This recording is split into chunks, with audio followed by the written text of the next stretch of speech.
वैनगंगा पैनगंगा हा जो प्रोजेक्ट आहे तो आता कुठपर्यंत आलाय, त्याचं काय स्टेटस आहे आणि याबद्दल नक्कीच विस्ताराने ऐकायला आवडेल.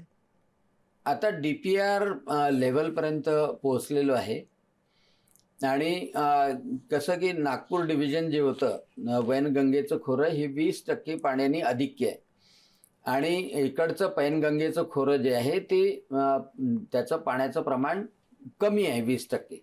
आणि अ, जेव्हा मान्सूनमध्ये हे वाढलेलं पाणी हे अमरावती डिव्हिजनमध्ये येईल आणि विविध ठिकाणी पाण्याचं क्षेत्र साठवल्या जाईल आणि साठवल्या गेल्यानंतर मान्सून नंतरच्या काळामध्ये निश्चितपणे त्याचं डिस्ट्रीब्युशन उपसाच्या पद्धतीने केलं जाईल.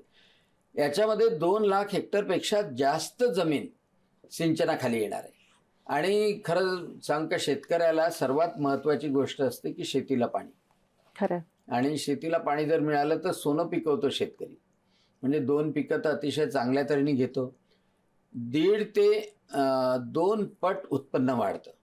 म्हणजे आता कोरडवाहू शेतीमध्ये जर कापूस 10 क्विंटल येत असेल तर साधारणतः 22 क्विंटल ॲव्हरेज हा ओलिताच्या शेतीमध्ये येतो.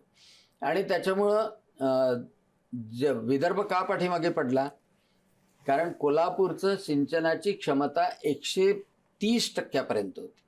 म्हणजे दोन्ही वेळेसचं सिंचन धरून आणि विदर्भाची सिंचन क्षमता आम्ही 8% सुद्धा पार केली नव्हती आणि म्हणून शेतकऱ्यांच्या आत्महत्या मोठ्या प्रमाणात होत होत्या.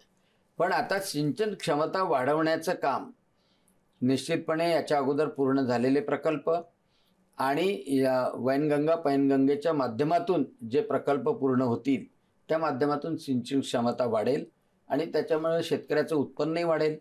उत्पन्न वाढलं की समृद्धी आपोआपच येते आणि जॉब अपॉर्च्युनिटीसुद्धा निर्माण होतात आणि म्हणून हा गेम चेंजर राहील. पूर्ण चित्र बदलवेल.